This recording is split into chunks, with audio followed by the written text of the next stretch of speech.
Well, just before the lunch break, Stephen, we'd heard allegations made by Fanny Masemola that in the investigation of Reneging engineer from QTech, who was murdered in a case of mistaken identity after that company had identified price inflation at Transnet, he was talking about how during the course of that investigation, the senior detective in that case, Mbuso Khumalo, started receiving threats after a senior policeman who'd been arrested in connection with Armand Swart's murder was released on bail. It was thereafter then that Masemola alleges there was a threat assessment that was done. Mbuso Khumalo then got 24-hour security, but then he talks about how members of this team, of the Gauteng Crime Intelligence team that was now investigating this under the leadership of crime intelligence boss in Gauteng, Josiah Slikalakala,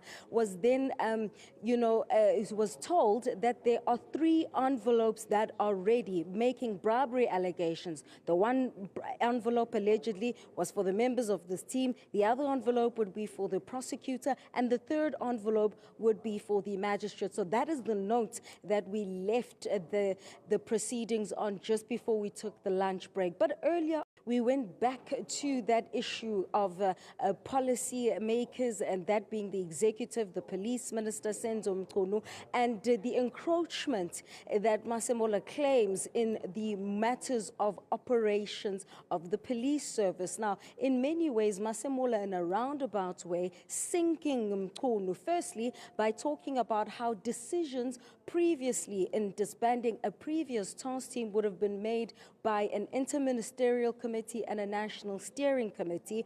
And this time around, reading out the letter by Mchunu saying that he had not consulted himself, Mkhwanazi, or KZN Crime Intelligence boss Dumisani Khumalo. This is what he said. With regard to that, in the letter where the minister says, after assessment, the team is not adding value to SAPS or to the country. I can't recall the exact wording.